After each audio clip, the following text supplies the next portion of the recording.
Hello friends, my self CA याचना मुथापुरट। हमने start किया था क्या, जीएसटी का quick revision for CA final. 5 chapters हमने कर चुके हैं। अब हम स्टार्ट करेंगे chapter number 6 which is what regarding बेटा वैल्यू ऑफ सप्लाई। ये समरी बुक आपके पास नहीं है तो प्लीज हमारी वेबसाइट से डाउनलोड करिए www.icaleague.com। अच्छा, अब एक चीज और बता दूं, जीएसटी का और कस्टम्स का क्वेश्चन बैंक, जीएसटी का और कस्टम्स का क्वेश्चन बैंक बहुत ही बढ़िया क्वेश्चन बैंक मैंने वेबसाइट पे अपलोड करके रखा हुआ है icaleague.com में। उसमें सारे पास्ट एग्जाम क्वेश्चंस है, मॉक टेस्ट पेपर के क्वेश्चंस है, आरटीपी के क्वेश्चंस है, आपके इंस्टीट्यूट के मॉड्यूल के क्वेश्चंस है। सारे क्वेश्चंस का बहुत बढ़िया कंपाइलेशन किया हुआ है क्वेश्चन बैंक में, वो आप वहां से डाउनलोड कर सकते हैं और साथ में पढ़ सकते हैं। एग्जाम में बहुत यूजफुल होगा। उसमें केस स्टडी बेस्ड क्वेश्चंस है, प्रैक्टिकल क्वेश्चंस है, थ्योरेटिकल क्वेश्चंस है और कुछ एमसीक्यूज लिए हुए हैं हर चैप्टर में। तो हर एक चैप्टर का रीजनेबली हर कंसेप्ट को कवर करते हुए हर एक टाइप के प्रैक्टिकल क्वेश्चंस, हर टॉपिक को कवर, उस चैप्टर में जो टॉपिक है उनको कवर करते हुए वो क्वेश्चन बैंक बनाया हुआ है। कोई भी टॉपिक मिस नहीं हुआ है तो आप वो बिल्कुल क्वेश्चन बैंक देख सकते हो, आपको बहुत ज्यादा यूजफुल होगा। आप मेरी वेबसाइट जो है, मेरी वेबसाइट www.icaleague.com, वहां से डाउनलोड कर सकते हो वो क्वेश्चन बैंक। अब चलो भाई, हम स्टार्ट करेंगे क्या, हमारा next chapter which is regarding what value of supply.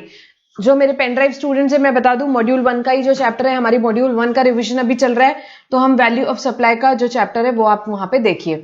अब वैल्यू मतलब क्या, ठीक है मैम, सप्लाई है मान लिया, सप्लाई है मान लिया, सप्लाई है तो जीएसटी लगेगा। बट बेटा जीएसटी कौन सी वैल्यू पे लगेगा, किस वैल्यू पे जीएसटी लगेगा? सो जनरली क्या लगेगा, याद हो तो सेक्शन 9 में भी पढ़ा था क्या, transaction value, value as determined under section 15। Section 9 में क्या लिखा था, value as determined under section 15। और सेक्शन 15 क्या बोलता है, जीएसटी में वैल्यू क्या रहेगी, value will be transaction value. Value will be what, value will be transaction value. मतलब प्राइस पेड और payable when the supplier and recipient are not related and the price is the sole consideration। तो value क्या होगी section 15 के हिसाब से, बहुत important words है, पंच लाइन याद रखना, एग्जाम में लिखने काम आ जाएगी सेक्शन 15 की। Value is transaction value, that is the price actually paid और payable when the supplier and recipient are not related and the price is the sole consideration. Price is the sole consideration. यहाँ पे S stands for supplier, R stands for recipient, ठीक है। तो आपकी value जो है transaction value accept कर ली जाएगी। मतलब मैंने आपको गुड्स बेचे, आप और मैं रिलेटिव पार्टी नहीं है, आपने मेरे को गुड्स के बदले 50,000 रुपए दिए, वही सोल कंसिडरेशन है, तो खत्म बात। जीएसटी किस पे लगेगा, 50,000 पे, जो ट्रांजैक्शन वैल्यू जिस पे ट्रांजैक्शन हुआ है, प्राइस एक्चुअली पेड और पेबल, ठीक है। ये क्या हुआ सेक्शन 15। एक बार फटाफट सेक्शंस का revision. Section 7 supply, section 8 composite and mix supply, section 9 हमने पढ़ा था levy of CGST, then section 10 composition scheme, section 11 जो है एग्जेम्पशन से रिलेटेड है, वो हम यहाँ पे अभी नहीं पढ़ने वाले हैं। सेक्शन 12 किस चीज से रिलेटेड है बेटा, सेक्शन 12 है time of supply of goods, section 13 time of supply of service, section 14 change in rate के केस में टाइम ऑफ सप्लाई क्या होगा। यहाँ पे हम सीक्वेंस में, सेक्शंस के सीक्वेंस में ही मैंने चैप्टर्स को प्लॉट किया है ताकि हमको याद रहे।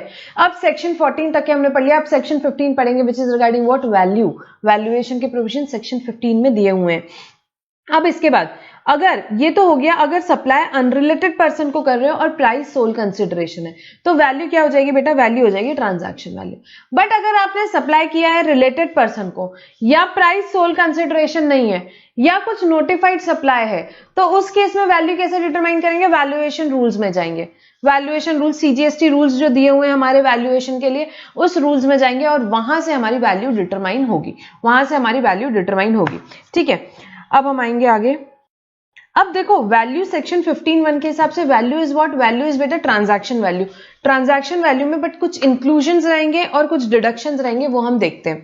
तो अगर ट्रांजैक्शन वैल्यू एक्सेप्टेबल है, मतलब अगर प्राइस सोल कंसिडरेशन है and price supplier and recipient are not related, तो ट्रांजैक्शन वैल्यू में कुछ एडजस्टमेंट्स होंगे। क्या एडजस्टमेंट होंगे देखते हैं। इंक्लूजन्स इन ट्रांजैक्शन वैल्यू, जैसे कि मेरा आपका एग्जांपल चल रहा है, मैंने आपको ये मोबाइल बेचा, आपने मुझे 50,000 रुपीज दिए, 50,000 रुपीज दिए, वो ट्रांजैक्शन वैल्यू हो गई।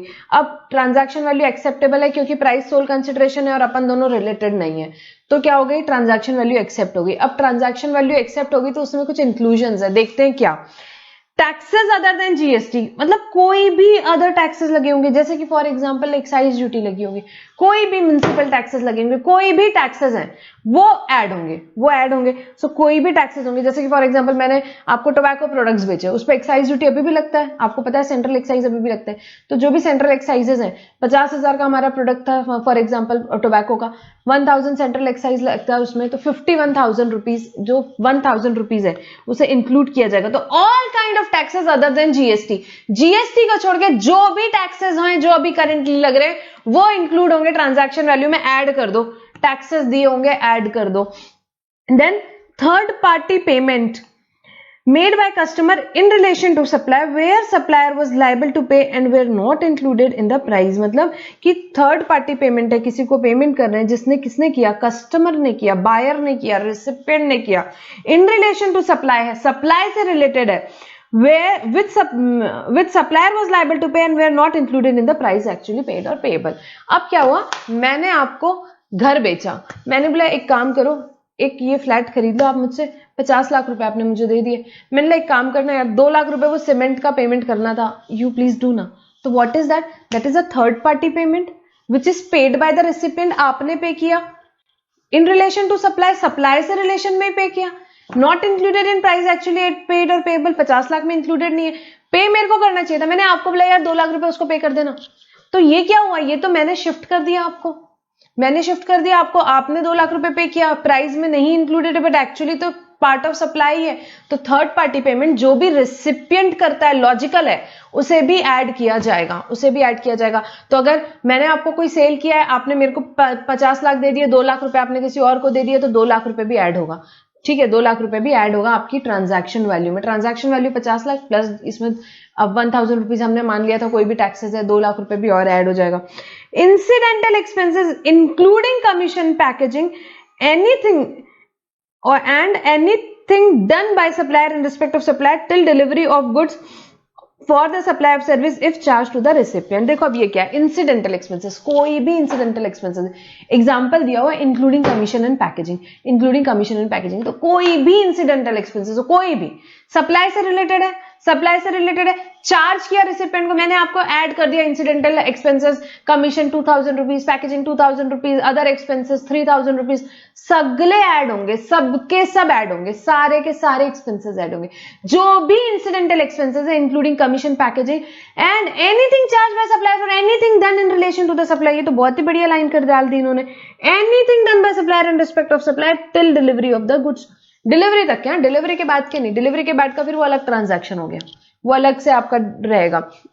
Till delivery of the goods, supplier ने कुछ भी रेसिपिएंट को चार्ज किया, सब कुछ ऐड होगा, anything charge done by supplier in respect of supply, कुछ भी सप्लायर ने किया हो, सप्लाई से रिलेटेड होना चाहिए, चार्ज करना चाहिए, तो उसे भी ऐड करेंगे। तो incidental expenses including commission and packaging and anything done by supplier in respect of goods, कुछ भी सप्लायर ने किया उसे भी ऐड करेंगे। Then interest, late fee, penalty for delay in payment of consideration, पिछले चैप्टर में अगर याद हो तो पढ़ा था, सेक्शन 12 और 13 दोनों में दिया हुआ था।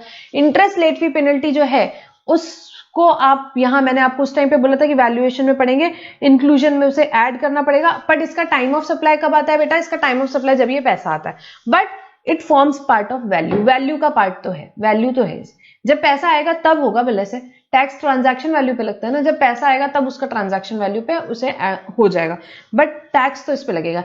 यहां पे देने का पर्पस क्या हुआ, यहां पे देने का पर्पस हुआ कि भाई हाँ ये टैक्सेबल तो हो गया आइटम, यहां पे इंटरेस्ट, लेट फी, पेनल्टी जब मिल रहा है तो उसे भी टैक्सेबल मान लिया जाएगा।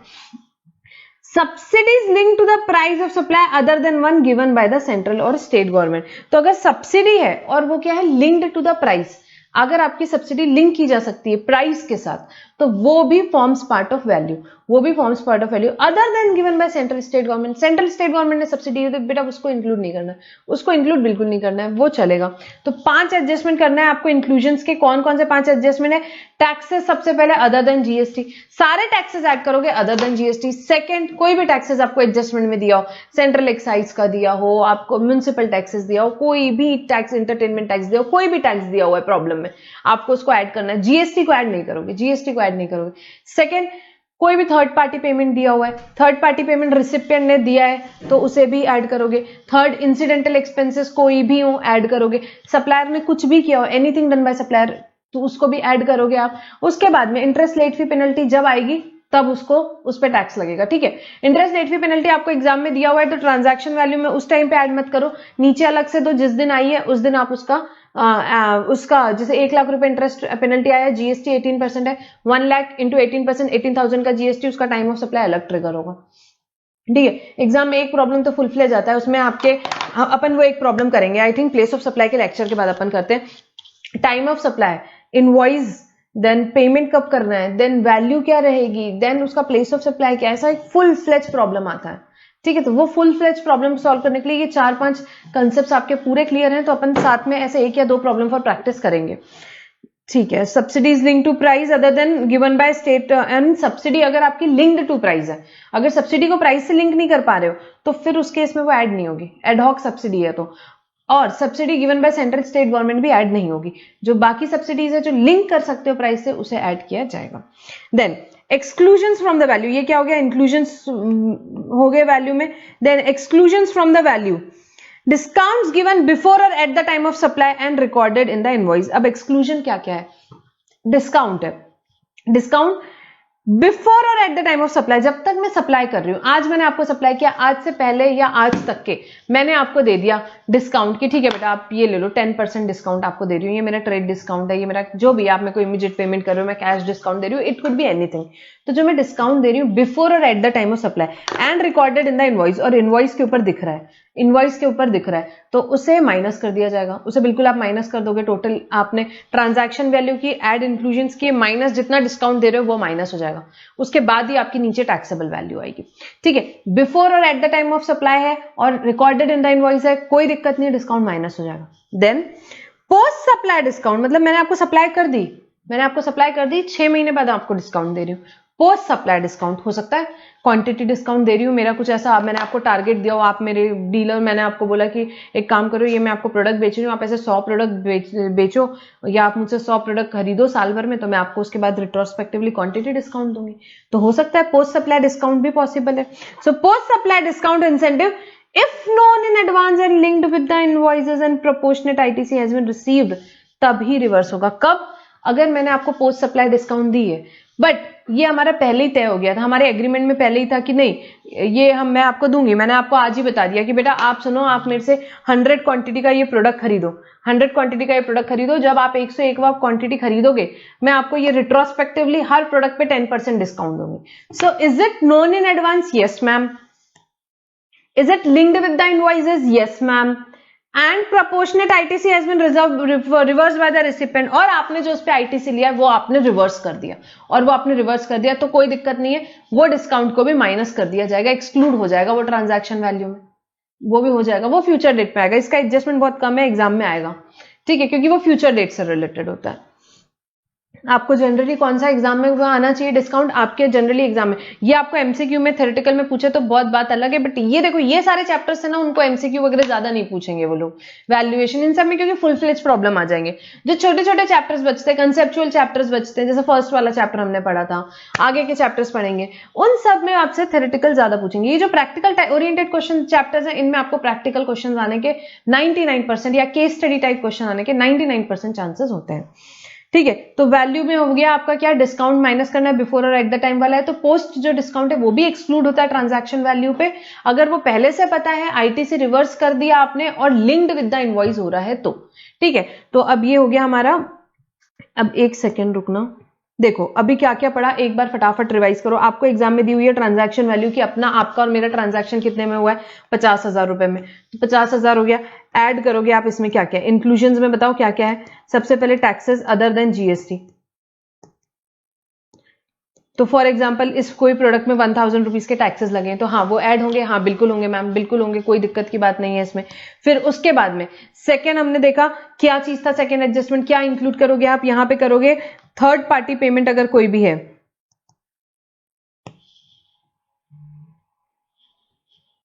हाँ थर्ड पार्टी पेमेंट अगर आपने, मैं याचना आप मिस्टर ए, ठीक है, आप मिस्टर ए, तो मिस्टर ए ने कोई पेमेंट किया थर्ड पार्टी को, मिस्टर ए ने क्या किया, कोई पेमेंट किया थर्ड पार्टी को, तो उस केस में जो थर्ड पार्टी है, उस केस में जो थर्ड पार्टी पेमेंट है वो भी क्या होगा, ऑब्वियसली मिस्टर ए ने किया है तो यहाँ पे इंक्लूड होगा। फॉर एग्जांपल मिस्टर ए से मैंने 2000 रुपीज करवा दिया, ठीक है, उसके बाद मैंने उनको पैकिंग के लिए चार्ज किया, तो क्या वो ऐड होगा? हाँ बिल्कुल होगा। क्यों ऐड होगा मैम?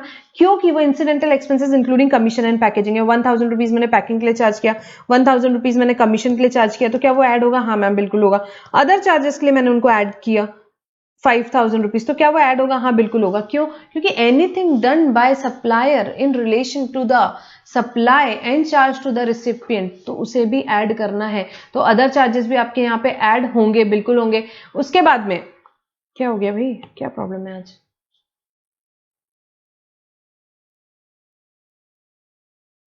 ठीक है, उसके बाद में यहाँ पे अगर सब्सिडीज है, कोई लिंक करी जा सकती है प्राइस के साथ, तो क्या वो सब्सिडी ऐड होगी?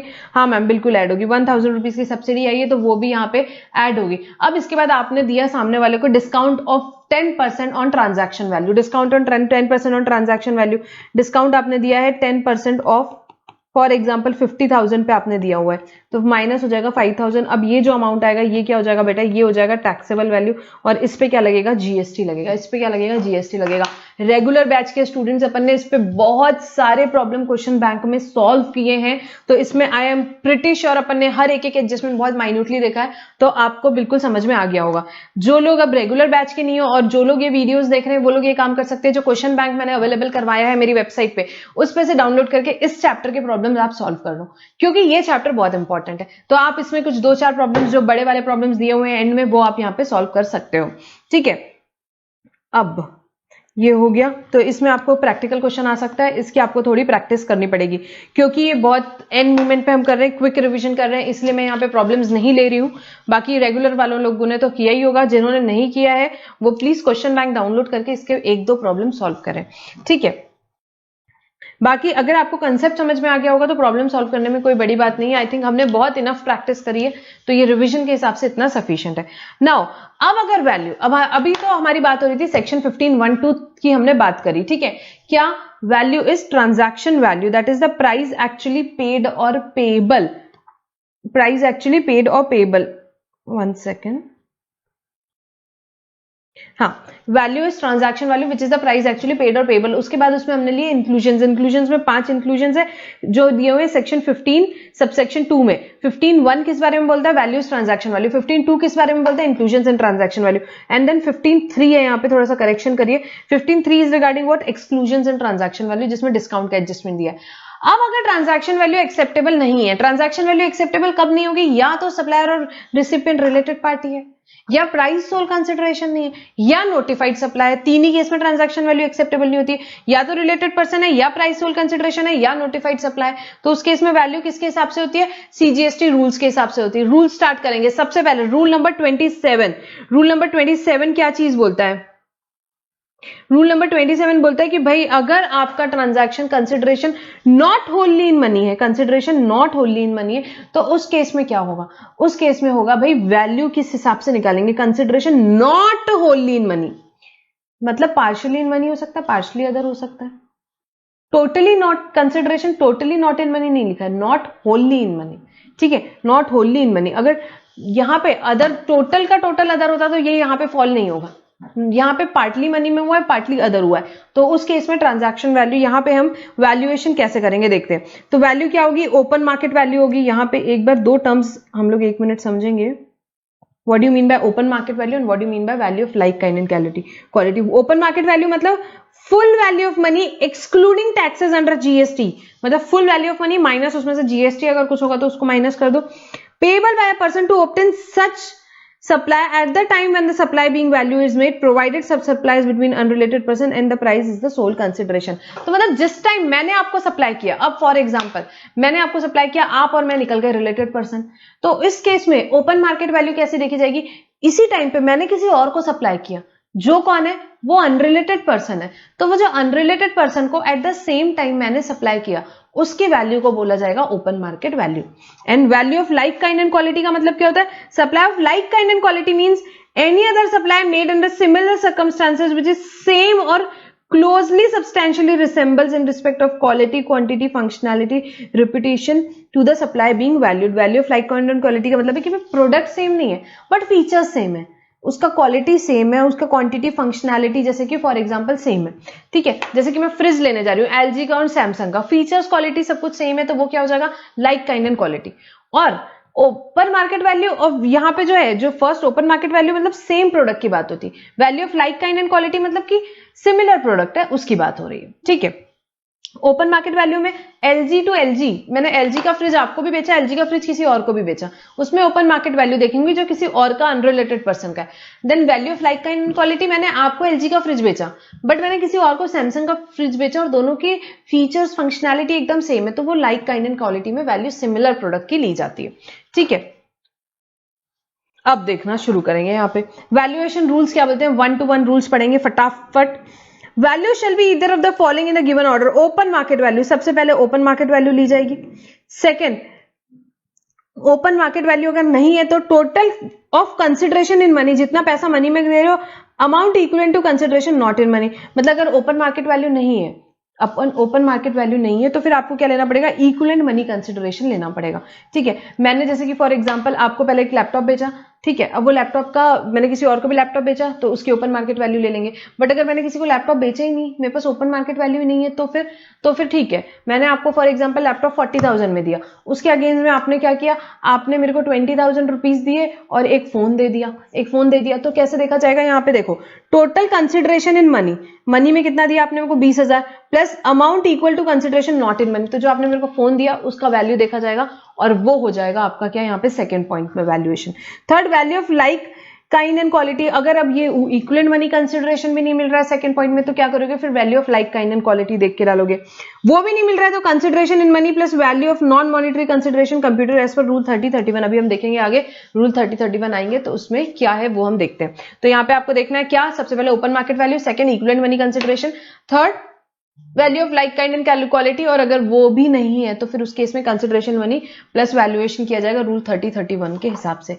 रूल 3031 में अभी हम जाएंगे, ये किस में था, consideration not wholly in money है, rule 27। Then rule 28, supply between distinct person या related person other than agent, agent को अप्लाई नहीं होता रूल 28, ये एकदम क्लियरली याद रखना, बच्चे बहुत कंफ्यूज होते हैं किस किस को अप्लाई हो रहा है, डिस्टिंक्ट पर्सन, डिस्टिंक्ट पर्सन मतलब एक पैन नंबर पे जितने जीएसटी रजिस्ट्रेशन है वो एक दूसरे के लिए क्या है, डिस्टिंक्ट पर्सन हुए। देन रिलेटेड पर्सन की डेफिनेशन हमने ऑलरेडी देखी हुई है, रिलेटेड पर्सन का मतलब क्या हुआ है, अदर देन एजेंट, एजेंट छोड़ के जो भी डिस्टिंक्ट पर्सन और रिलेटेड पर्सन है उनके केस में बेटा क्या वैल्यूएशन किया जाएगा, क्योंकि उनके केस में ट्रांजैक्शन वैल्यू तो एक्सेप्ट नहीं होती, तो उनके केस में सबसे पहले open market value, second value of like, kind and quality, third value as per rule 30 and 31 in that order, and last option to supplier, ये ऑप्शन है, प्रोविजन दिया हुआ था रूल 28 का, that the value of goods sold by such recipient value would be 90% of price charge by the recipient to unrelated customer. मतलब कि for example याचना ने अपनी सिस्टर है उसकी संजना, उसको गुड्स बेचे और उसने क्या किया, उसने आगे बेचे मिस्टर ए को। मिस्टर ए और Sanjana are not related, Mister A and Sanjana are not related, तो इस केस में बेटा क्या होगा देखेंगे। तो इस केस में याचना ने संजना को गुड्स बेचे, वो दोनों रिलेटेड पार्टी, तो वैल्यूएशन आ गया रूल नंबर 28 से। अब रूल नंबर 28 से याचना और संजना के बीच का वैल्यूएशन या तो ओपन मार्केट वैल्यू हो सकता है, या तो value of like, kind and quality हो सकता है, या रूल 3031 हो सकता है।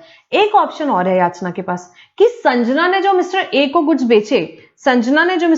बेचे उसका 90% वैल्यू ले सकती है, ऑप्शन दिया हुआ है 90% of price charge by recipient मतलब यहां एग्जांपल में Sanjana, 90% of price charge by recipient to unrelated customer, तो अनरिलेटेड कस्टमर्स को मिस्टर ए को संजना ने जो चार्ज किया है जो अनरिलेटेड है संजना से, उसका 90% वैल्यू लिया जा सकता है याचना और संजना के बीच के ट्रांजैक्शन का वैल्यू लेने के लिए, ठीक है। Recipient eligible for ITC invoice value will be open market value, that is would be the taxable value। तो यहां पे अगर रिसिपिएंट है मतलब संजना को एलिजिबल है आईटीसी को, तो फिर जो भी वैल्यू डिक्लेयर किया गया है, value declare in the invoice would be taken into account. तो अगर यहां पे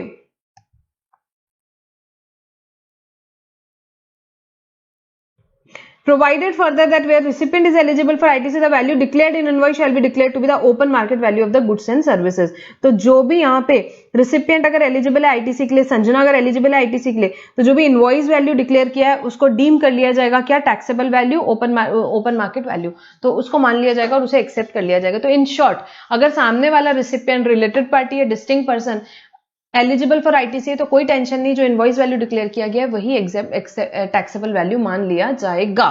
ठीक है, तो ये इंपॉर्टेंट है, इसमें कभी कभार क्वेश्चन पूछा जा सकता है. छोटी मोटी केस स्टडीज हमने क्वेश्चन बैंक में काफी कोई केस स्टडीज इसके डिस्कस करी हुई है.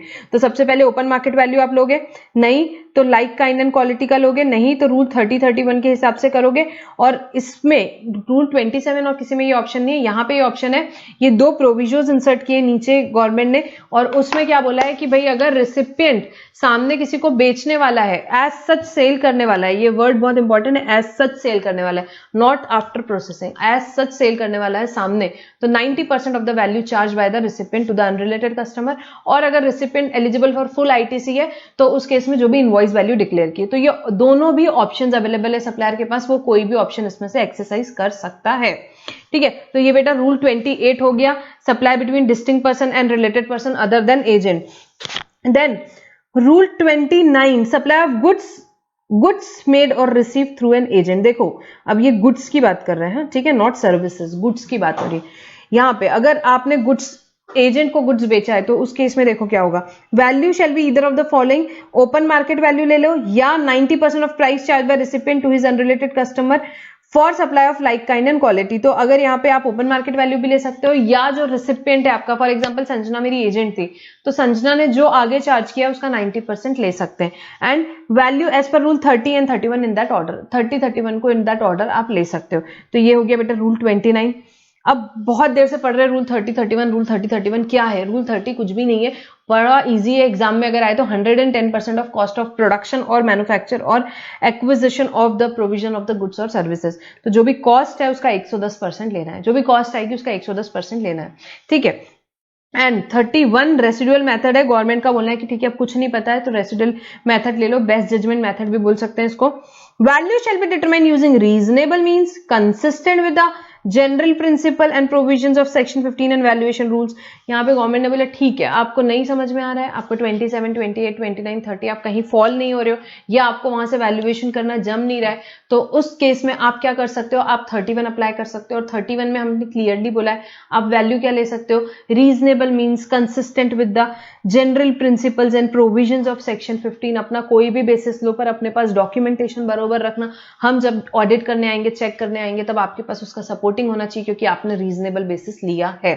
ठीक है, तो यहां पे रूल 30-31 हर एक में आपने देखा, 27, 28, 29 तीनों में लिखा है कि अगर वहां के ऊपर के 2-3 पॉइंट से नहीं वैल्यूएशन होता है तो रूल 30-31 में जा सकते हो. Rule 30-31, 30 is regarding what, 110% of cost of production, acquisition of goods और सर्विसेज, प्रोविजन ऑफ गुड्स और सर्विसेज. ठीक है. एंड सेकंड क्या चीज लिखी हुई है, 31 रेसिडुअल मेथड है. बट सर्विस के केस में for services 31 can be adopted before 31. बाकी सारों में देखना रूल 30-31 रूल्स हम कभी भी सीक्वेंशियली अप्लाई करते हैं 30 एंड 31. बट सर्विस के केस में, क्योंकि यार सर्विस के केस में 110% of cost of provision of service very difficult to determine, क्योंकि सर्विस के केस में टाइम, मेरा टाइम का क्या वैल्यू है नहीं पता यार, बहुत मुश्किल है डिटरमाइन करना. मेरे 1 घंटे का क्या वैल्यूएशन मैं निकालती हूँ मुझे ही पता. तो सर्विस के केस में टाइम निकालना, टाइम का वैल्यूएशन करना बहुत डिफिकल्ट है. इसलिए सर्विस के केस में उन्होंने बोला कि ठीक है आप 30 स्किप करके डायरेक्टली 31 में आ सकते हो. This could be a question for MCQ. ठीक है, एक बार फटाफट 1 सेकंड में समझो आप ये वापस से. रूल नंबर 29 क्या बोलता है, रूल नंबर 29 आता है consideration not only in money, open market value, then उसके बाद में equivalent money consideration, value of like kind and quality, या 30-31. Then supply between distinct and related person, इसमें इक्विवेलेंट मनी वैल्यू नहीं है, इसमें क्या क्या open market value, like kind and quality, 30-31. But इसमें 2 ऑप्शंस दिए हुए हैं. क्या सामने वाले ने 90% जो भी चार्ज किया होगा रिसिपिएंट ने अपने अनरिलेटेड पर्सन से, वो आप ले सकते हो, या अगर वो एलिजिबल है फुल आईटीसी के लिए तो जो इनवाइस वैल्यू डिक्लेयर किया है वो आप ले सकते हो. Then rule number 29 for goods other than agent, यहाँ पे गुड्स और सप्लाई ऑफ गुड्स मेड और receive through an agent, value क्या होगी, ओपन मार्केट वैल्यू या 90% of the price charge to the unrelated customer for supply of like kind and quality, या rule 30-31, अब 30-31 क्या है, 110% हो गया 30, एंड 31 क्या है, रेसिडुअल मेथड है 31, और 31 can be applied before 30 in case of services. ठीक है, ये थोड़े इंपॉर्टेंट रूल्स थे हमारे, कौन से, रूल नंबर 27 से लेकर के 31 तक के हमने किया। नेक्स्ट बेटा रूल नंबर 31 है, इंपॉर्टेंट है क्योंकि अमेंडमेंट है, स्पेसिफिक रूल है, स्पेसिफिक रूल्स आएंगे अब यहाँ पे। ये किसके लिए, वैल्यू किस चीज की निकाल रहे हो, of supply of lottery chance to win in betting, gambling, horse racing in race club. तो पहले बेटा ये रूल हुआ करता था, रन बाय स्टेट गवर्नमेंट, यहाँ पे ऑथराइज बाय स्टेट गवर्नमेंट, अभी ये हट गया है, अभी ये हट गया है।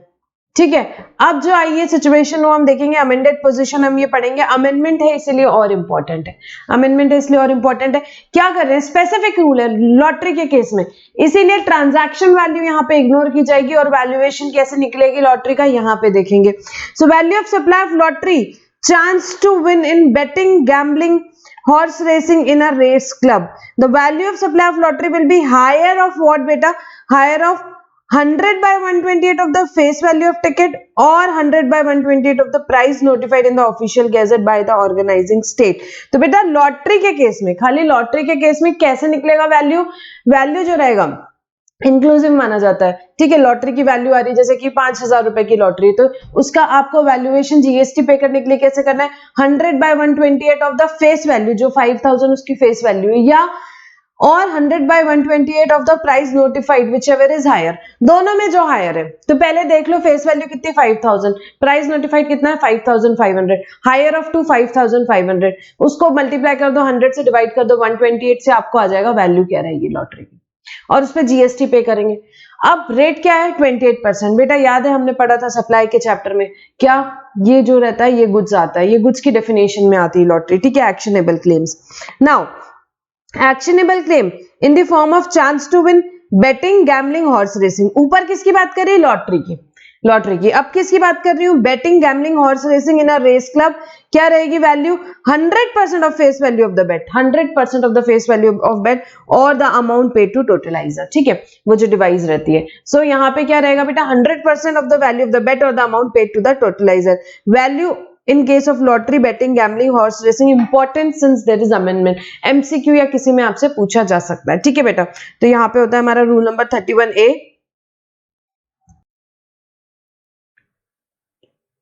ठीक है, नाउ ये हो गया हमारा रूल नंबर 31A हमने डिस्कस किया। Now rule number 32, value in respect of specific supplies. अब यहाँ पे कुछ स्पेसिफिक सप्लाईज आएंगी, उन सबसे रिलेटेड हम यहाँ पे के बाद एक वैल्यूएशन पढ़ेंगे। ठीक है, एक स्पेसिफिक, इस पे केस स्टडीज आपको पूछी जा सकती है। ये सब देखो याद नहीं रहता, किसी को भी याद नहीं रहेगा, आपको क्या, मुझे क्या, किसी को भी नहीं। ये सब चीजें आपको एग्जाम के दिन, देखो समरी बुक आपकी जो बनी है यहाँ पे हार्डली 96 पेजेस की है, तो ये आप बिल्कुल पढ़ सकते हो। अब मैं आपको बता दूं इस समरी बुक में चैप्टर कौन कौन से नहीं है वो भी मैं आपको बता देती हूँ। एक तो आरसीएम का चैप्टर नहीं है, एक एग्जेम्पशन का चैप्टर नहीं है, ये 2 चैप्टर्स नहीं है ब्रॉडली, एंड अभी इसमें रिफंड और अपील का चैप्टर नहीं है, वो मैंने सेपरेटली सर्कुलेट किए, वो आपको मिल जाएंगे। लास्ट आप अभी वीडियोस देखते रहोगे, मैं ये मेरी वेबसाइट पे अपलोड कर दूंगी। I think tomorrow I would be uploading refund and appeals and revision. ये 2 चैप्टर्स मैंने पहले सोचे थे कि नहीं जरूरत है इनको, क्योंकि अपन ने ऑलरेडी ये सब चार्ट फॉर्म में ही पढ़ा था, बट ये मैं अपनी वेबसाइट में अपलोड करने वाली हूँ, refund and appeals and revision, वो आप वहां से डाउनलोड कर सकते हो। रिगार्डिंग बात रही आरसीएम और एग्जाम्शन, क्योंकि आरसीएम और एग्जाम्शन हमने रेगुलर क्लास में ही कैसे पढ़ा हुआ है, चार्ट फॉर्म में पढ़ा हुआ है, तो वो आप वहीं से पढ़ सकते हो, उसमें हमको जरूरत नहीं है यहाँ पे समरी बुक में लेने की, वो चैप्टर्स आपको वहीं से पढ़ने हैं। ठीक है, बहुत शॉर्ट में लिया था हमने ऑलरेडी उसको, और बहुत ज्यादा चार्ट फॉर्म में बहुत ही इंटरेस्टिंग तरीके से पढ़े थे हमने ये 4 चैप्टर्स। तो इसमें से आरसीएम और एग्जाम्शन तो आपको रेगुलर बुक से पढ़ना है। बची बात रिफंड्स की और अपील्स एंड रिवीजन की, वो अपन यहाँ पे रिवीजन करेंगे, और वो आपको मेरी वेबसाइट से डाउनलोड कर सकते हो, और मैं यूट्यूब चैनल और फेसबुक में भी सर्कुलेट कर दूंगी इसे। अब बची बात value in respect of certain, बाकी उसके अलावा आपके जो भी जीएसटी का सिलेबस है, पूरा कुछ सिलेबस इस यहाँ पे 21 चैप्टर्स जो दिए हुए हैं, इसमें सारा कुछ सिलेबस ही कवर किया हुआ है। अब value in respect of certain specific supply. अब स्पेसिफिक सप्लाई में सबसे पहले परचेज और सेल ऑफ फॉरेन करेंसी। अगर आप फॉरेन करेंसी खरीदते हो या बेचते हो तो उसमें क्या वैल्यूएशन लेना, तो ये देखो, ये सब नोटिफाइड सप्लाई में बेटा ट्रांजैक्शन वैल्यू नहीं लेना है। रिलेटेड पार्टी में प्राइस सोल कंसिडरेशन नहीं है, और जो नोटिफाइड सप्लाई, तो यहां से अब नोटिफाइड सप्लाईज जो स्टार्ट होती है, तो यहां नोटिफाइड सप्लाईज में बेटा इनमें हमको ट्रांजैक्शन वैल्यू लेना ही नहीं है, दी हुई है तो भी नहीं लेना है, इनका वैल्यूएशन ऐसा ही होगा जैसा यहां पे दिया हुआ, जैसा यहां पे दिया हुआ। तो सबसे पहले अगर आप खरीद रहे हो या बेच रहे हो क्या फॉरेन करेंसी, तो उस केस में वैल्यूएशन कैसा होगा, करेंसी व्हेन एक्सचेंज फ्रॉम और टू आईएनआर, मतलब कि आपने यूएस डॉलर दिया और आपने आईएनआर लिया, या आपने आईएनआर दिया यूएस डॉलर लिया, उस केस में क्या होगा आपका difference between buying and selling rate and RBI reference rate for that currency at that time.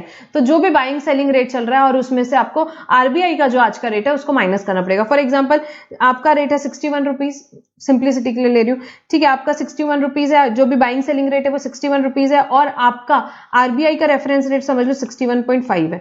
तो यहाँ पे क्या हो गया 0.5 का जो डिफरेंस है इनटू, फॉर एग्जांपल मैंने 1000 यूनिट्स में किया तो 500 रुपीज क्या हो जाएगी मेरी value, not GST, 500 rupees would be what my value when मेरा परचेज और सेल किसमें होता है यहाँ पे, अगर बेटा मेरा परचेज और sale difference in buying and selling rate into and RBI reference rate for that currency into total units of currency.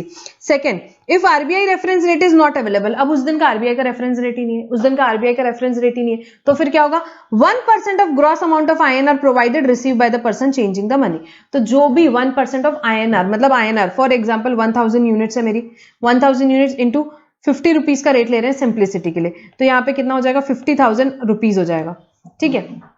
1000 units थी मेरी, 1000 डॉलर्स थे, आई मीन 1000 यहाँ मेरे डॉलर्स थे, फॉर एग्जाम्पल रेट 50 रुपए है, तो टोटल इंडियन रुपीज में कितना हो गया 50,000 रुपीज, तो ग्रॉस आईएनआर कितना हो गया 50,000, इसका जो 1% हो जाएगा वो क्या हो जाएगी वैल्यू हो जाएगी, इसका 1% हो जाएगा वो क्या हो जाएगा बेटा वैल्यू हो जाएगा।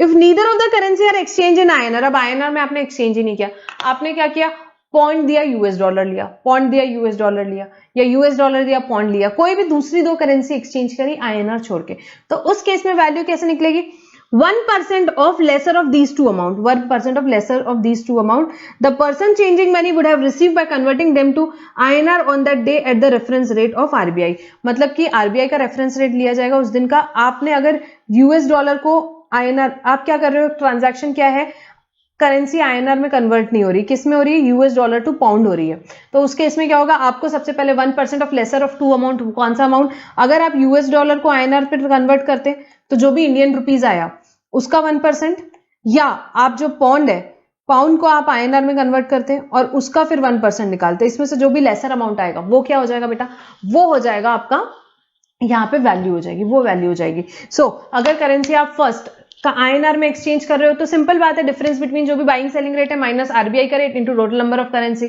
वो क्या हो जाएगी हमारी, वो हमारी हो जाएगी मैम वैल्यू। सेकंड, अगर आरबीआई का रेफरेंस रेट नहीं है उस केस में 1% of gross amount of INR में कन्वर्ट करो, जो भी डेटा दिया है उसको, उसका 1% निकालो।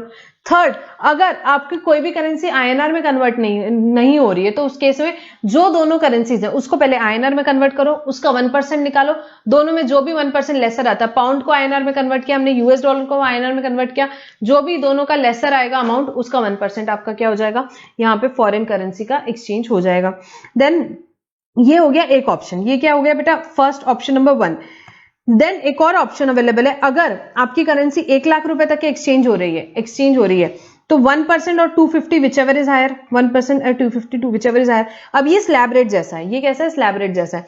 नेक्स्ट 1 लाख टू 10 लाख के लिए क्या है 1000 प्लस 0.5% प्लस 0.5%, मतलब 1000 प्लस 1 लाख रुपए तक के लिए तो 1000। फॉर एग्जांपल आपका करेंसी एक्सचेंज 9 लाख रुपए का है तो आपका क्या होगा 1 लाख तक के का तो क्या हो गया हमारा 1000 रुपीज हो गया, प्लस 0.5 किसके लिए लोगे आप, जो वहां पे 8 लाख रुपए एक्स्ट्रा है उसका, तो 0.5 ऑफ 8 लाख, 0.5 ऑफ 8 लाख ये जो भी आएगा अमाउंट ये आपकी वैल्यू हो जाएगी, ये आपकी वैल्यू हो जाएगी। देन ग्रेटर देन 10 लाख है तो फिर क्या होगा 5500 plus 0.51% subject to maximum of what 60,000 rupees. Maximum minimum limit क्या हो गई आपकी यहाँ पे 250 और मैक्सिमम लिमिट क्या हो गई यहाँ पे आपकी 60,000। तो मैक्सिमम आपको 5,500 plus 0.5% 0.1% subject to maximum of 60,000। तो यहाँ पे 5,500 प्लस पॉइंट, जैसे कि फॉर एग्जाम्पल आपका ट्रांजेक्शन 30 लैक्स का है, 30 लैक्स का है तो आपका क्या हो जाएगा यहाँ पे 5,500 प्लस 0.1% ऑफ व्हाट 10 लाख के ऊपर कितना है of 20 lakhs, 0.1 multiplied by 20 lakhs, यहाँ जो भी अमाउंट आएगा, बट मैक्सिमम क्या हो सकता है यहाँ 60,000 हो सकता है, मैक्सिमम क्या हो सकता है 60,000 हो सकता है। तो 5,500 प्लस 0.1% 0.1 हाँ 0.1% of 20 lakhs, maximum limit 60,000 rupees. अभी हम कैलकुलेशंस में नहीं जा रहे क्योंकि हम रिवीजन बैच में, और ये दोनों में से जो भी आप ऑप्शन एक बार एक्सरसाइज कर लेते हो तो साल भर आपको यही रखना पड़ता है। अच्छा बेटा, ये किसके एंगल से? आपके एंगल से नहीं, वो जो मनी चेंजर है ना, जो करेंसी चेंज करके दे रहा है, उसको ये ऑप्शन एक्सरसाइज करना है साल में एक बार। जब उसने ऑप्शन एक्सरसाइज करा लिया, उसके बाद पूरा साल उसका यही ऑप्शन चलते रहेगा। ठीक है, ये हो गया ऑप्शन 1। ऑप्शन 2 परचेज और sale of foreign currency. Second है आपका, अगर हम जो पढ़ रहे हैं नोटिफाइड सप्लाईज, उसमें सेकंड ऑप्शन है booking of ticket by air travel agent. Air travel agent के लिए है, एयर ट्रैवल एजेंट को वैल्यूएशन कैसे करना। तो अगर उसकी डोमेस्टिक बुकिंग्स है तो उसको 5% ऑफ बेसिक फेयर लेना है, और इंटरनेशनल बुकिंग्स है वो क्या लेना है? 10% ऑफ बेसिक फेयर। वापस से रिपीट कर रही हूँ, ये वैल्यू है, not GST. I don't know why students get confuse in this. So ये वैल्यू है, तो 5% of basic fare in case of domestic booking and 10% of basic fare in case of what? International bookings के case में 10% है। Basic fare का मतलब क्या? Air fare on which commission is normally payable to agent by the airlines. तो air fare on which commission is normally payable to the agents by the airlines. जो भी airlines normally commission पे करती है, उसको उस एयर फेयर जिस पे कमीशन पे करती है उसको क्या बोलते हैं? बेसिक फेयर बोलते हैं। तो डोमेस्टिक बुकिंग के केस में क्या है? 5%, इंटरनेशनल बुकिंग के केस में 10% of basic fair. Other charges वगैरह दिएंगे तो उसे इग्नोर करना रहेगा आपको। अब नेक्स्ट इज, ये हो गया परचेज और sale of foreign currency, then booking of ticket by air travel agent, then life insurance business. Life insurance business के बारे में डिस्कस करेंगे। Policy with dual benefit of risk cover and investment. देखो अभी क्या निकालना है हमको, यहाँ पे आप जो निकाल रहे हो वो क्या चीज निकाल रहे हो? आप वैल्यू निकाल रहे हो। ठीक है, तो यहाँ पे जो पॉलिसीज जिसमें क्या है, जिसमें टोटल रिस्क कवर है, उसको तो छोड़ ही दो, वो कोई बात ही नहीं हो रही। यहाँ पे बात हो रही है अगर कोई पॉलिसी है जिसकी किसकी बात हो रही है? जिसमें risk coverage plus investment and benefit है, तो उस केस में क्या होगा? उस केस में वैल्यू क्या रहेगी? तो आपको एग्जाम में दिया रहेगा। इसका अपने बहुत बढ़िया जो इंस्टीट्यूट का प्रॉब्लम था अरिहंत लिमिटेड वाला, वो अपने क्लास में किया था। तो पॉलिसी विद डुअल बेनिफिट, आपका रिस्क कवर भी और इन्वेस्टमेंट भी, तो आपको वो एग्जाम में दिया रहेगा। जो प्रॉब्लम रहेगा, प्रॉब्लम में आपको बताया रहेगा कि ये पॉलिसी में क्या क्या है, रिस्क कवर और इन्वेस्टमेंट दोनों भी है। तो उस केस में वैल्यू कैसे निकालना है? Gross premium charge less the amount allocated for investment savings if such allocation is intimated to the policy holder at the time of collection of premium. तो जो भी ग्रॉस प्रीमियम चार्ज है उसमें से माइनस क्या करोगे आप? एक मिनट,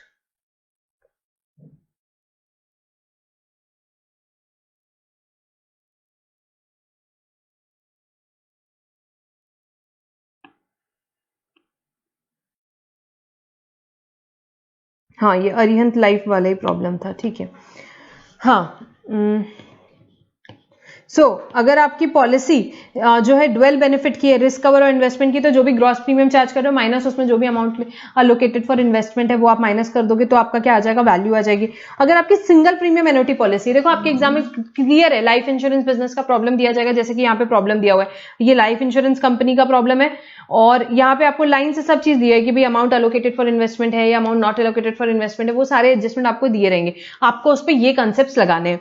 सो सिंगल प्रीमियम एन्युटी पॉलिसी, तो 10% of single premium charge from the policy holder. जो भी पॉलिसी होल्डर है उससे 10% सिंगल प्रीमियम जो भी चार्ज आप करोगे वो क्या हो जाएगा आपका? वो आपकी वैल्यू हो जाएगी। और अदर केसेस में, मतलब अगर ये इनमें ऊपर फॉल नहीं होता है, then 25 single premium annuity policy आपकी नहीं है तो 25% of premium charge in the first year and 12.5% of premium charge for the subsequent year. Above not to apply if the entire premium is towards risk cover, तो फिर ये apply होगा ही नहीं, खत्म हो गई बात। ठीक है, तो ये कब अप्लाई होगा? जब डुअल पॉलिसी है आपकी, डुअल पॉलिसी रिस्क कवरेज की भी और इन्वेस्टमेंट की भी। तो जो इन्वेस्टमेंट वाला पार्ट है वो हट जाएगा, ग्रॉस प्रीमियम माइनस जो इन्वेस्टमेंट वाला पार्ट है वो माइनस कर दिया जाएगा, उस पर जीएसटी नहीं चाहिए क्योंकि, तो ग्रॉस प्रीमियम माइनस इन्वेस्टमेंट पे एलोकेट किया गया है, वो खत्म हो गया। सेकंड बात हो गई, अगर सिंगल प्रीमियम एन्युटी पॉलिसी है तो 10% ऑफ सिंगल प्रीमियम चार्ज, और थर्ड क्या केस है, अगर अदर केसेस है तो 25% of premium charge in the first year and 12.5 in the subsequent years. देखो जो फर्स्ट टाइम पढ़ रहे होंगे उनके लिए ये बहुत ज्यादा कितना समझ में आएगा मुझे नहीं पता, ये क्विक रिवीजन है, ये रिवीजन के हिसाब से ही वीडियोस आप देखिए। Buying and selling of second hand goods, अब सेकेंड हैंड गुड्स के केस में क्या है? नोटिफाइड है, ये भी सप्लाई सेक्शन 32 के हिसाब से नोटिफाइड है। फर्स्ट हमने buying and selling of foreign exchange currency देखा, उसके बाद एयर ट्रैवल एजेंट देखा, फिर लाइफ इंश्योरेंस बिजनेस को नोटिफाई किया। उसके बाद अगर आप सेकेंड हैंड गुड्स में डील कर रहे हो तो उस केस में वैल्यू कैसे लेना? उस केस में ट्रांजैक्शन वैल्यू नहीं लोगे। सेकेंड हैंड गुड्स के केस में बहुत बड़ी स्टोरी है, हम अभी सिर्फ ये इस पे स्टिक रहेंगे कि उस केस में वैल्यूएशन क्या लेंगे, क्योंकि उसमें बहुत सारे अनरजिस्टर्ड डीलर्स इन्वॉल्व थे, इसीलिए ये आया था। So value would be selling price minus buying price, ignore if it is negative. तो आप इसमें क्या लोगे, selling price minus buying price लोगे, selling price minus buying price लोगे, ठीक है। परचेज वैल्यू, अब ये मतलब ये मार्जिन स्कीम इसको भी बोला जाता है, मतलब ये सेलिंग प्राइस माइनस बाइंग, आपने 1 लाख रुपए में बेचा, फॉर एग्जाम्पल आपने 70 में खरीदा था, तो ये 30,000 रुपीज जो है आप इस पे ही जीएसटी पे करोगे, आप इस पे ही 30,000 जो एडिशनल आपकी मार्जिन है उस पे ही जीएसटी पे करोगे, क्योंकि बहुत सारे अनरजिस्टर्ड डीलर थे, आपको आईटी से मिलता नहीं था, तो फिर उस केस के लिए ये आया था कि ठीक है आप ऐसा कर सकते हो, जो भी सेकेंड हैंड गुड्स है, बॉटल्स ले रहे हो आप, कुछ भी चीज ले रहे हो सेकेंड हैंड, हर एक सेकेंड हैंड गुड को ये अप्लाई होता है, तो selling price minus buying price लोगे और इसे मार्जिन स्कीम बोला जाता है, और इसी पे आपको जीएसटी लगेगा सेकेंड हैंड गुड्स के केस में।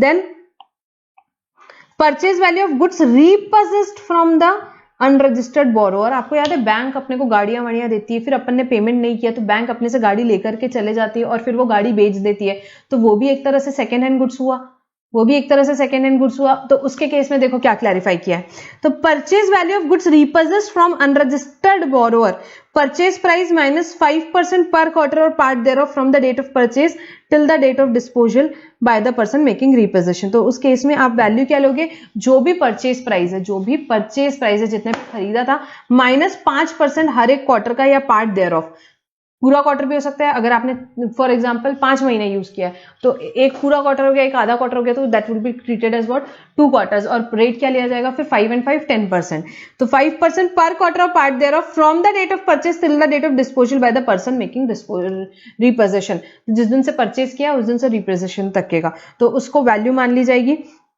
ठीक है, परचेज वैल्यू मान ली जाएगी, यहाँ पे बाइंग प्राइस हो जाएगा वो। Then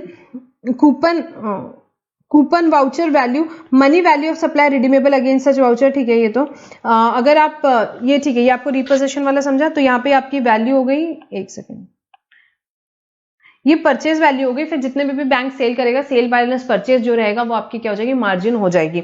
then coupon value voucher, आप ये हम देखेंगे, जो हमने देखा था टाइम ऑफ सप्लाई में कि भाई वाउचर वगैरह की, वाउचर की वैल्यू क्या लेना, ठीक है, voucher if it is identifiable then the time of supply is at the time of issue, at the time of issue, but what is the value man, तो value is money value of supply redeemable against such voucher, उस voucher के against आप कितने की खरीदी कर सकते हो, कितनी मनी वैल्यू पे वो रिडीमेबल है, वो उसकी वैल्यू होगी, redeemable against such voucher.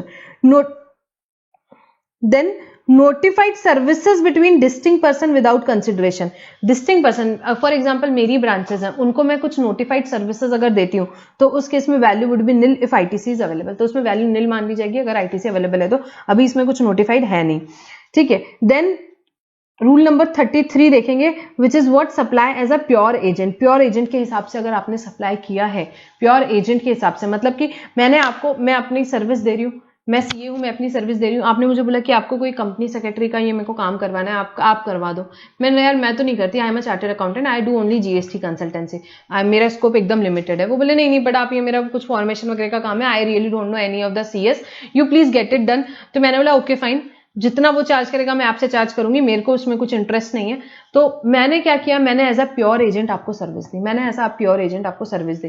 तो प्योर एजेंट के केस में क्या है, cost incurred by supplier as a pure agent of the recipient shall be excluded from the value, pure agent के केस में जो भी कॉस्ट है वो एक्सक्लूड की जाएगी क्या, वैल्यू से। प्योर एजेंट किसे बोलते हैं, who has a contractual arrangement neither intends to hold nor holds any, holds कर देना इसको, any title and does not use his own interest and receives the actual amount incurred, मतलब मेरा और आपका एक कॉन्ट्रैक्चुअल एग्रीमेंट है, मेरा कोई टाइटल नहीं है, मैंने कोई यूज नहीं करा है अपने इंटरेस्ट के लिए और मैंने एक्चुअल अमाउंट जो इनकर किया था वही आपसे रिसीव किया है। Condition, supplier acts as a pure agent, ये कभी थ्योरेटिकल में आ सकता है, मैंने एज अ प्योर एजेंट काम किया, मैंने पेमेंट जो लिया आपसे वो सेपरेटली इंडिकेट किया इनवॉइस में, and it is addition to the services I supplied on my own account, जो मैं आपको सर्विस दे रही हूँ उसके एडिशन में मैंने वो सर्विस दी है, तो उस केस में उसे प्योर एजेंट बोल सकते हैं। जो भी प्योर एजेंट अपने नाम पे, जो भी प्योर एजेंट आपसे रिसीव करेगा उसे क्या बोला जाएगा, उसे एक्सक्लूड किया जाएगा value, the cost incurred bye pure agent should be excluded from the value of supply. इसमें बहुत सारे एग्जांपल्स है, इसमें बहुत सारे कंफ्यूजन है, बट अभी हम सिर्फ इतना ही आप ध्यान रखिए कि प्योर एजेंट के केस में जितने भी आप चार्ज करते हो it should be excluded from the value of supply. Then rule number 34, rate of exchange for determination of value. अब रेट ऑफ एक्सचेंज क्या लेना, रेट ऑफ एक्सचेंज क्या लेना वैल्यू के लिए, गुड्स के केस में रेट ऑफ एक्सचेंज किस दिन का लेना, जो नोटिफाई करेगा सीबीआईसी टाइम ऑफ सप्लाई, जो आपका date of time of supply, जो भी गुड्स का टाइम ऑफ सप्लाई का डेट फिक्स होता है उस दिन का, अगर आपका इंटरनेशनल ट्रांजैक्शन है, आपके डॉलर्स में वैल्यू दिया हुआ है, तो उस केस में आप रेट क्या लोगे? आपको कन्वर्जन तो करना पड़ेगा आईएनआर में, तभी तो वैल्यू आएगी। तो वैल्यू लाने के लिए, कन्वर्जन करने के लिए रेट कौन सा लेना? तो जो भी टाइम ऑफ सप्लाई फिक्स होता है टाइम ऑफ सप्लाई के प्रोविजंस के हिसाब से, उस डेट का आप ले लोगे रेट, सीबीआईसी जो नोटिफाई करेगा वो, ठीक है। एंड सर्विस के केस में rate as per GAAP on the date of time of supply of such services, rate जो भी नोटिफाई करेगा कौन सा? GAAP on the date of time of supply of such services, यहां पे आपको वो लेना पड़ेगा। गुड्स के केस में सीबीसी का रेट लेना है, सर्विस के केस में गैप का रेट लेना है, टाइम ऑफ सप्लाई का ही रेट लेना है, दोनों भी केस में। और अगर value inclusive of excise duty है, अगर value inclusive of excise duty है तो उसको एक्सक्लूसिव ऑफ एक्साइज ड्यूटी कैसे करेंगे ये आपको बिल्कुल पता है। Value inclusive of excise duty, for example 1,12,000 रुपए जो है वो इंक्लूसिव ऑफ एक्साइज ड्यूटी नहीं, GST, value inclusive of GST है, तो 1,12,000 for example inclusive of GST है, तो आप यहां पे क्या करोगे?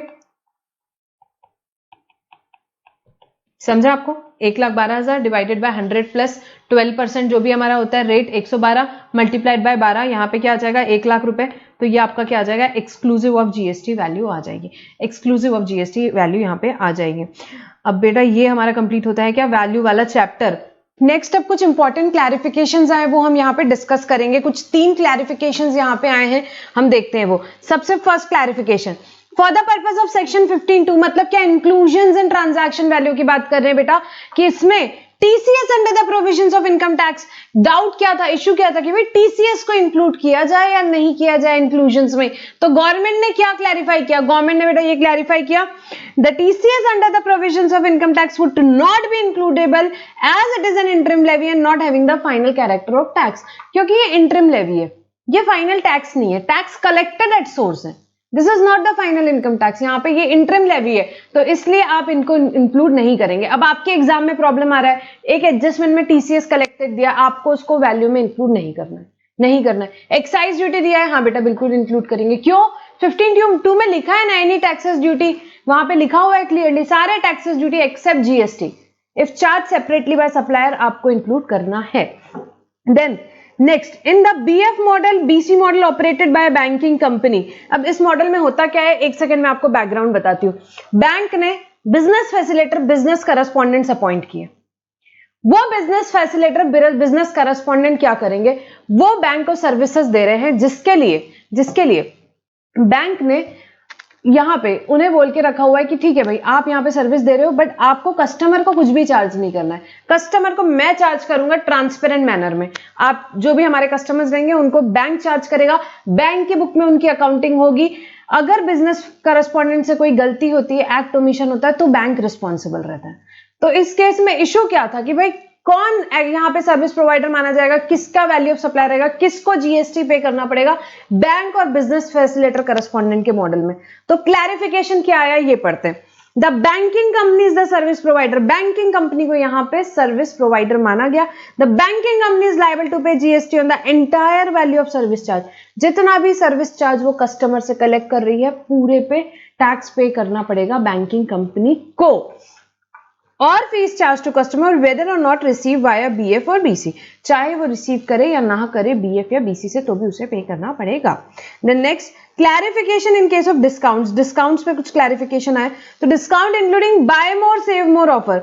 अगर कोई buy more save more offer चल रहा है, जैसे कि 5% पे 5%, अगर यहाँ पे 5,000 की शॉपिंग करते हो 5% ऑफ, 10,000 की शॉपिंग करते हो 10% ऑफ, 30,000 की शॉपिंग करते हो यहाँ पे 20% ऑफ, एंड सो ऑन। ठीक है, तो ऐसा यहाँ पे आपके पास स्कीम है, बाय मोर सेव मोर, स्टैगर्ड डिस्काउंट भी इसको बोलते हैं। तो ये एक डिस्काउंट हो गया। क्या आपको पता है आप यहाँ पे 30-50,000 की शॉपिंग करोगे तो आपको यहाँ पे 20% ऑफ मिलने वाला है? हाँ आपको पता है, आपको पता है। Then discount offered by supplier to customer including staggered discount under buy more save more scheme, जो हमने अभी समझा। And post supply volume discount. What do you mean by post supply volume discount? मैंने बोला यार मेरा यहाँ पे टीवी का बिजनेस है, आप 100 टीवी बेचो, मैं आपको ईयर एंड पे 2% एक्स्ट्रा डिस्काउंट दूंगी। तो ये क्या वॉल्यूम डिस्काउंट है? हाँ है। स्टैब्लिश बिफोर और at the time of supply, ये जनरली स्टैब्लिश होंगे बिफोर या at the time of supply में। तो इस केस में क्या होगा, it shall be excluded to determine the value of supply if it satisfy the parameters laid down in section 15(3) of the CGST act, including reversal of ITC by the recipient of supply as it is attributable to the discount on the basis of document issued by the supplier।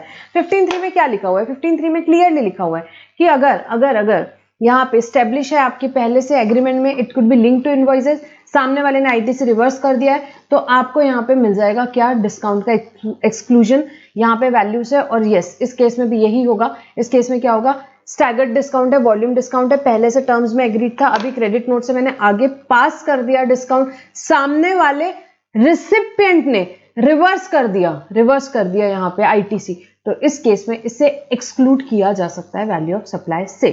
The next secondary discount.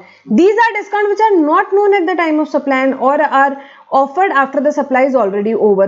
तो ये discount कौन से, ये these are not known at the time of supply, हाँ ये these are not known at the time of supply or are offered after the supply is already over, या supply पूरी हो गई है उसके बाद में ये ऑफर किए जाते हैं। So secondary discount shall not be excluded while determining the value of supply as such discounts are not known at the time of supply and the conditions laid down in 15(3)(b of the CGST Act are not satisfied। क्योंकि secondary discount supply के time, जब मैं time of supply TOS के time पे मुझे पता ही नहीं है कि मैं सेकेंडरी यहाँ पे डिस्काउंट कोई देने वाली हूँ, मैंने बाद में आपको कोई डिस्काउंट दे दिया, क्या हुआ इस केस में, मैंने आपको बाद में कोई डिस्काउंट दे दिया, तो उस केस में गवर्नमेंट ने बोला कि भाई these are secondary discount, it shall not be excluded while determining the value of supply, क्योंकि टाइम ऑफ सप्लाई के पहले टाइम पे पता ही नहीं था, these was not agreed upon at the time of supply, so these should not be excluded, इसको benefit नहीं मिलेगा। ठीक है, यहाँ पे बेटा नेक्स्ट क्लैरिफिकेशन देखेंगे, clarification on GST, clarification on issue of GST on airport levies. Airport levies के केस में देखेंगे बेटा 3 पार्टीज इन्वॉल्व है। फर्स्ट एयरपोर्ट ऑपरेटर, जैसे कि ये हुआ Mumbai international airport, then airlines operators हो गए, जैसे कि इंडिगो हो गया, गो एयर हो गया, एयर एशिया हो गया, जो भी एयरलाइंस वाले हो गए, और फिर जैसे हम जैसे लोग, आप जैसे लोग जो कि एयरपोर्ट पैसेंजर्स हैं, हम लोग जो है पैसेंजर्स हैं। अब बेटा यहाँ पे किसकी बात हो रही है, यूजर डेवलपमेंट फीस और passenger development fees. User development fees और पैसेंजर डेवलपमेंट फीस से रिलेटेड मैं बात करूंगी। So PSF and UDF, that is user development fees and passenger development fees, are charge by airport operators for providing services to passenger. तो actually किसने charge किया है, वो एयरपोर्ट ऑपरेटर चार्ज करता है, एयरपोर्ट ऑपरेटर चार्ज करता है।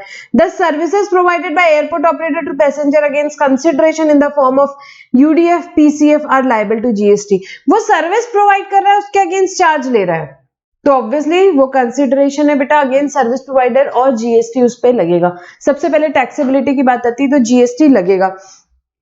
ठीक है, द एयरपोर्ट ऑपरेटर शैल पे GST on these charges collected by them from passenger through airlines. But क्या आपने कभी देखा है, आप ट्रैवल कर रहे हो तो आपसे एयरपोर्ट ऑपरेटर ने कुछ चार्ज किया? नहीं। फॉर कन्वीनियंस पर्पस वो क्या बोलते हैं, वो एयरलाइंस को बोलते हैं कि भाई आप ही आपके टिकट के साथ में चार्जेस ले लो और आप हमें दे देना, और एयरलाइंस वाले बोलते हैं ठीक है हम आपको ये सर्विस प्रोवाइड कर देंगे। ठीक है, यहाँ दो बातें हो रही है, एक क्या हो रही है, ये जो पीएसएफ और यूडीएफ चार्जेस है ये लेंगे पैसेंजर्स से, बट एयरपोर्ट ऑपरेटर लेगा वाया किसके थ्रू लेगा, एयरलाइंस के थ्रू लेगा। एयरलाइंस वाले अपनी टिकट जो बुक हो रही है उसी में ये चार्जेस ऐड करके आपसे ले लेंगे, और किसको दे देंगे, एयरपोर्ट ऑपरेटर को दे देंगे। फ्री में नहीं देंगे, एयरलाइंस वाले काम कर रहे हैं, सर्विस दे रहे हैं एयरपोर्ट ऑपरेटर को। ठीक है, तो एयरलाइंस भी एयरपोर्ट ऑपरेटर से इसके लिए कुछ ना कुछ साल भर का फीस चार्ज करेंगे।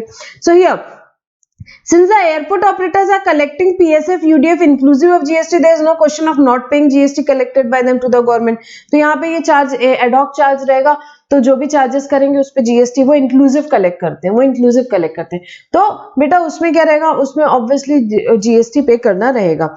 अभी किसकी बात हो रही है, यहाँ पे हमने पीएसएफ और यूडीएफ की बात की। अब the collection charges paid by airport operator to airlines are consideration for the service provided by airlines to airport operator. Service भी प्रोवाइड की, ये सेकंड कंसिडरेशन की बात हो रही है, कलेक्शन चार्जेस की बात हो रही है। पहले पीएसएफ यूडीएफ की बात कर लिया, ऑब्वियसली उस पर टैक्स पे करना है। सेकंड कलेक्शन चार्जेस, ये क्या है, एयरलाइंस वालों ने सर्विस दी किसको, एयरपोर्ट ऑपरेटर को। एयरलाइंस वालों ने सर्विस दी एयरपोर्ट ऑपरेटर्स को, क्या, कलेक्शन करके दिया, उसकी सर्विस दी, उसके लिए उन्होंने चार्ज किया, एंड एयरलाइंस ऑब्वियसली इस पे एयरपोर्ट ऑपरेटर ने बोला ठीक है आप हमको ये सर्विस दे रहे हो, हम आपको साल भर के लाख रुपए देंगे। लाख रुपए जो है उस पे जीएसटी पे करेगा कौन, एयरलाइंस। ऑब्वियसली एयरलाइंस का यहाँ पे इनकम हुआ, एयरलाइंस पे करेगी। On the same under forward charge, ITC of the same will be available to the airport operator, obviously bill raise करेगी एयरलाइंस एयरपोर्ट ऑपरेटर को और वो उसका ITC ले लेंगे। तो क्लैरिफिकेशन यहाँ पे हम देखेंगे, accordingly the airline acting as a pure agent of passenger should separately indicate actual amount of PSF UDF and GST payable on PSF UDF by the airport license in the invoice issued by the airlines to the passengers। तो यहाँ पे जो airlines है उसने PSF UDF charges में खुद कुछ नहीं लिया, उसने क्या किया, पैसेंजर से कलेक्ट किया, एयरपोर्ट ऑपरेटर को दे दिया। तो वो यहाँ पे कैसे बिहेव कर रहा है, as a pure agent, as a pure agent वो बिहेव कर रहा है। The airline shall not take ITC of GST payable on PSF UDF, the airline would only recover the actual PSF UDF and GST payable on such PSF UDF by the airline operator. यहाँ पे बेटा airlines कोई ITC नहीं लेगा, airlines कोई ITC नहीं लेगा, उसने पैसे लिए PSF UDF के पैसेंजर से और किसको दिए, एयरपोर्ट ऑपरेटर को दे दिए, एयरपोर्ट ऑपरेटर को दे दिया। The amount so recover shall be excluded from the value of supply made by airlines to the passenger, वो उसकी वैल्यू ऑफ सप्लाई में नहीं आएगी, उसने प्योर एजेंट जैसे काम किया, उसने प्योर एजेंट जैसे काम किया। In other words, now this is very important part बेटा, यहाँ पे the other words, the airline shall not be liable to pay GST on PSF UDF provided the airline satisfy the condition prescribed for pure agent under rule 33। बेटा airline को नहीं tax पे करना है, इस पे किस पे, PSF UDF पे जो GST बनता है, एयरलाइंस की सर्विसेज नहीं, एयरपोर्ट ऑपरेटर की, वो टैक्स पे करेगा, ठीक है। So the airline shall not be liable to pay GST on PSF UDF for airport service provided by the airport licensee, provided the airline satisfy the condition of pure agent। The registered person who are the ultimate recipient may take ITC of GST paid on PSF UDF on the basis of pure agent invoice issued by them। तो यहाँ पे क्या है, जो recipient है, जो passengers है, वो ITC ले सकते हैं क्या PSF UDF का, यस वो ले सकते हैं, कोई दिक्कत नहीं, वो बिल्कुल ले सकते हैं, ठीक है। और जो कमीशन कलेक्शन चार्जेस मिले बेटा, उस पे टैक्स कौन पे करेगा, उस पे एयरलाइंस की इनकम है वो टैक्स पे करेगी, उस पे एयरलाइंस की इनकम है वो टैक्स पे करेंगे, ठीक है। तो यहाँ पे बेटा जैसे तीन यहाँ थे, एयरपोर्ट ऑपरेटर था, देन यहाँ पे एयरलाइंस थी और यहाँ पैसेंजर था। तो एयरलाइन वाला जैसे कि फॉर एग्जांपल 2000 रुपीज उसकी टिकट के लिए चार्ज कर रहा है और PSF UDF चार्जेस से यहाँ पे 20 रुपीज आते हैं, ये उसने क्या किया, पैसेंजर से ले लिया और ये 20 रुपीज क्या किया, एयरपोर्ट ऑपरेटर को दे दिया। क्या ये 20 रुपीज पे एयरलाइंस टैक्स पे करेगा, नहीं, कुछ भी टैक्स नहीं पे करेगा। इस पे टैक्स कौन पे करेगा, गवर्नमेंट को 20 रुपीज पे जो भी GST आता है, 20 इज इंक्लूसिव माना जाएगा, उस पर जो भी GST आता है गवर्नमेंट को एयरपोर्ट ऑपरेटर देगा, ठीक है। अभी कैलकुलेशंस में नहीं जा रहे हैं, रिविजन में। अब यहाँ पे ये साल भर एक्टिविटी एयरलाइंस फ्री फंड में नहीं करेगा, वो एयरपोर्ट ऑपरेटर को बोलता है मैं साल भर में ऐसे जितने भी होते हैं मैं आपको एडहॉक 1 लाख रुपए जो है चार्ज करूंगा। एयरपोर्ट ऑपरेटर बोलता है ठीक है मैं आपको साल भर के 1 लाख रुपए दे दूंगा एयरलाइंस को। तो ये 1 लाख रुपए किसकी इनकम है, एयरलाइंस की, और इस पे जो GST गवर्नमेंट को पे करना रहेगा वो कौन पे करेगा बेटा, एयरलाइंस रिस्पॉन्सिबल रहेगी। 2 ट्रांजैक्शन है, एक यहाँ पे हम UDF एंड PSF की बात कर रहे थे, जिसका टैक्स लायबिलिटी किसके ऊपर डाला है, एयरपोर्ट ऑपरेटर को, वो पे करेगा, और उसका ITC कौन लेगा, उसका ITC पैसेंजर लेगा। और ये जो 1 लाख वाला है, ये जो कलेक्शन चार्जेस है, उसका टैक्स कौन पे करेगा, एयरलाइंस पे करेगी, उसका ITC कौन लेगा, एयरपोर्ट ऑपरेटर लेगा। As simple as that this amendment is, ठीक है बेटा। So this is for the quick revision and we have completed now what, chapter number 6, which was regarding value of supply. Within 3 minutes we are going to revise it. In the last, value would be what, transaction value. What are the inclusions in the transaction value? The inclusions in the transaction value, and क्या add करेंगे, taxes other than GST, then incidental expenses हम add करेंगे, third party payments add करेंगे, subsidies other than subsidy of central and state government add करेंगे, interest late fee penalty for delay in payment of consideration भी value का part form होगी, discount minus करेंगे before और at the time of supply जो है उसको, बाद में दिया है discount तो अगर वो आप कर सकते हो क्या, link invoice से advance पे पता है, ITC रिवर्स कर रहा है रिसिपेंट तो उसे भी एक्सक्लूड कर सकते हैं। बट अगर रिलेट, अब ये हो गई वैल्यू जो ट्रांजैक्शन वैल्यू 15, 1, 2, 3 की बात, अब 15, 4 और 5 में आएंगे। तो अगर आप रिलेटेड पार्टी हो या प्राइस होल्ड कंसिडरेशन नहीं या नोटिफाइड सप्लाई है तो किसके हिसाब से वैल्यूएशन होगा, रूल्स के हिसाब से। सबसे पहले रूल नंबर 27, कंसिडरेशन नॉट होल्डली in money, value of open market value, equivalent money consideration, value of like kind and quality, rule 30-31। ठीक है, आप भी मेरे साथ इतना फास्ट रिवाइज करो, मुझे याद हो सकता है तो आपको तो बिल्कुल याद हो सकता है, मैं ये बन गई हूं, आपको बनना है। So आपको बिल्कुल ये याद करना है। Then rule number 28 regarding what supply between distinct and related person, उसमें क्या लेना है, open market value, value of like kind and quality. Rule 30-31, उसके पास 2 ऑप्शन और है, क्या सामने वाले ने जो प्राइस चार्ज किया उसका 90% ले सकता है, या जो भी वैल्यू डिक्लेयर्ड इन इनवॉइस है उसे भी एक्सेप्ट कर सकते हैं अगर ITC रेसिपिएंट को मिलता है तो, क्योंकि गवर्नमेंट को टेंशन नहीं, ITC मिल रहा है मतलब कि टैक्स तो पे करने ही वाला है। Tax. Then supply of goods received made और रिसीव थ्रू एजेंट, एजेंट के केस में open market value or 90% of the price जो वो सामने वाले को चार्ज करता है वो, या rule 3031। What do you mean by rule 3031? Rule 30 क्या है? Value based on cost, 110% of cost लेना पड़ेगा। रूल 31 रेसिडुअल मेथड है। सर्विस के केस में रूल 31 अप्लाई कर सकते हैं 30 के पहले। नेक्स्ट रूल नंबर 31 है किसके लिए? वैल्यू ऑफ सप्लाई निकालनी है, या तो लॉटरी की या chance to win in betting, gambling, horse racing, race club की। इसमें कैसे निकाली जाएगी वैल्यू? कैसे निकाली जाएगी? तो भाई वैल्यू लॉटरी का अगर केस है तो लॉटरी के केस में कैसे निकालेंगे? 100/128 of the face value of the ticket और 100/128 of the price notified in the official gazette in the by the organizing state, जो भी higher of these two, इन दोनों में से जो भी ज्यादा रहेगा उसको 100 into 128 से मल्टीप्लाई करेंगे और वैल्यू ऑफ सप्लाई लॉटरी आ जाएगी। Actionable claim in the form of chance to win in betting, gambling, horse racing in a race club, इसकी वैल्यू कैसे निकलेगी बेटा? इसका वैल्यू ऑफ सप्लाई निकलेगा 100% of the face value of the bet or the amount paid to the totalizer। Then हमने purchase और sale of foreign currency देखा। ये नोटिफाइड सप्लाईज यहां से आनी शुरू हो जाती है। नोटिफाइड सप्लाई के केस में क्या है? परचेज और सेल ऑफ फॉरेन करेंसी है। फर्स्ट ऑप्शन, अगर बाइंग और सेलिंग ऑफ फॉरेन करेंसी है तो करेंसी एक्सचेंज टू INR है तो difference between buying selling rate into difference between buying selling rate minus RBI rate multiply by total number of currency. अगर INR में अगर RBI reference rate available नहीं है तो 1% of gross amount of currency exchange यहाँ पे रहेगा and 1% of gross amount of INR exchange. And अगर यहाँ पे neither of the currency are exchange in INR तो दोनों को कन्वर्ट करेंगे INR में और जो भी लेसर होगा उसका 1% हो जाएगा। ये एक ऑप्शन है। दूसरा ऑप्शन है करेंसी अगर 1 लाख रुपए तक है तो 1% or 250 whichever is higher.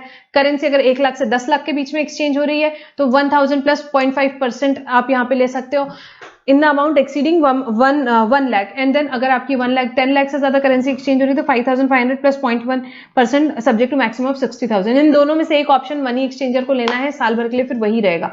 और ये 10 लाख का कोई लिमिट विमिट नहीं है। यहाँ पे जब भी उसका एक एक पर्टिकुलर ट्रांजैक्शन के लिए उसे ऐसे कैलकुलेट करना पड़ेगा फॉर एवरी ट्रांजैक्शन, ठीक है। But he has to opt option once for a financial year.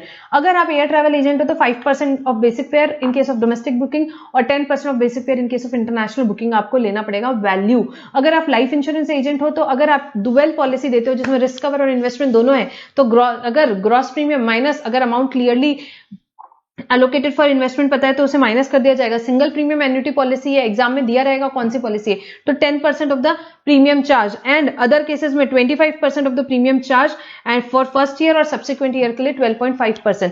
Purchase और sale of second hand goods कर रहे हो तो selling price minus buying price आपको करना पड़ेगा। और रीपर्चेस्ड गुड्स के केस में परचेज प्राइस क्या रहेगा? परचेज प्राइस वुड भी जो एक्चुअल परचेज प्राइस है माइनस 5% पर क्वार्टर जो भी आप यूज कर रहे हो उसका। देन कूपन के लिए जो उसके अगेंस्ट रिडीमेबल है, जो लिखा है उस पे वो नहीं, जितने में वो रिडीमेबल है वो रहेगा उसका वैल्यू। नोटिफाइड सर्विस के केस में निल दिया जाएगा। प्योर एजेंट के केस में एक्सक्लूड की जाएगी value. Rate of exchange goods के केस में CBEC का लेना है और सर्विस के केस में गैप का लेना है on the date of time of supply and value inclusive of GST है तो एक्सक्लूसिव करना आपको बिल्कुल आता है। तो बेटा यहाँ पे हम कंप्लीट करते हैं कौन सा chapter? Valuation chapter. If these videos are helpful for you please like share and subscribe. आप चैनल अभी तक सब्सक्राइब नहीं किया तो प्लीज सब्सक्राइब करो। लेटेस्ट वीडियो आपको फटाफट मिलते रहेंगे। एग्जाम टाइम में मैं बहुत सारी चीजें यहाँ पे डालने वाली हूँ। क्विक रिवीजन ऑफ सेक्शंस भी होंगे। हम 8 मिनट में GST के कैसे सेक्शंस रिवाइज करते हैं वो भी एक वीडियो आएगा। तो आप प्लीज चैनल सब्सक्राइब करो। So friends thank you for now.